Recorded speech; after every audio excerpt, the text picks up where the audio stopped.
Merci président. Mes chers collègues, vous êtes émus, de l'absence de soutien de notre part à votre démarche. Que l'on soit bien clair. Oui, oui, le Grand Est est une région au périmètre bien incompréhensible et peu efficace. Oui, la réforme de 2015 est révélateur d'une dérive, d'un présidentialisme où un homme et une femme ou une femme peuvent prendre ce genre de décision. Oui, l'Alsace mérite mieux et ses particularités sont connues, reconnues et à défendre. Oui, oui, oui. Mais une fois que l'on a dit ça, une fois que l'on partage ce constat, permettez-moi à mon tour de partager les réserves que nous avons sur la démarche qui a été la vôtre. Cette consultation, telle que vous l'avez menée, est à la fois une mascarade et une insulte au processus démocratique pour au moins, vous aurez l'occasion de réagir, pour au moins trois raisons. La première est l'instrumentalisation, s'il vous plaît, la première est l'instrumentalisation de l'importante question alsacienne à des fins politiciennes.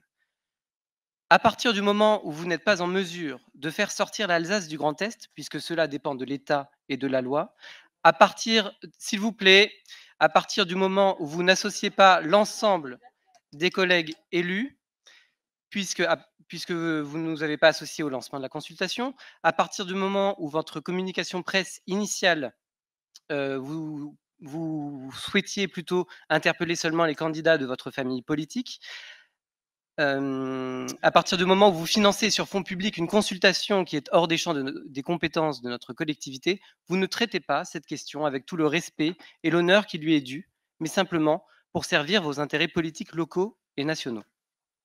La seconde raison est le mépris affiché, au pire, la méconnaissance pour les procédures démocratiques instituées. Même si quand je vois aujourd'hui comment vous me coupez le micro, cela ne m'étonne qu'à moitié.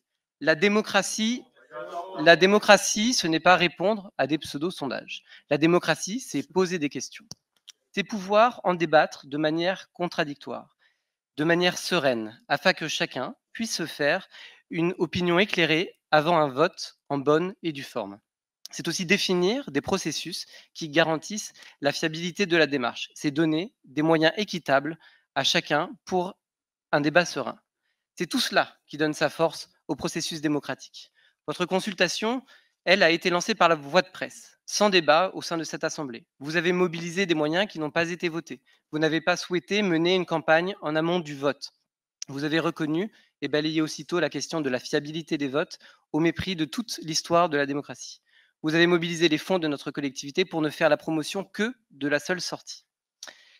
La troisième raison, enfin, est le peu de cas que vous faites des Alsaciens et des Alsaciennes. Vous avez présenté une consultation comparable à la votation suisse, mais nos voisins suisses, dont la démocratie directe est ancrée de longue date, méritent un peu plus de respect. Inutile de vous dire que ces votations s'inscrivent dans un contexte extrêmement cadré, non pas pour contraindre, non pas pour brider, mais bien pour légitimer la démarche. Des moyens, des temps de campagne, des processus de vote. Avec ce résultat, l'attente des Alsaciens sera forte. Si elle ne trouve pas un écho au niveau national, croyez-moi, la désillusion sera forte et vous ne pourrez pas renvoyer la responsabilité aux autres. Loin de résorber la crise démocratique, votre démarche a enterré une bonne partie de ce qu'il restait de notre culture commune. Et ça, oui, nous le regrettons.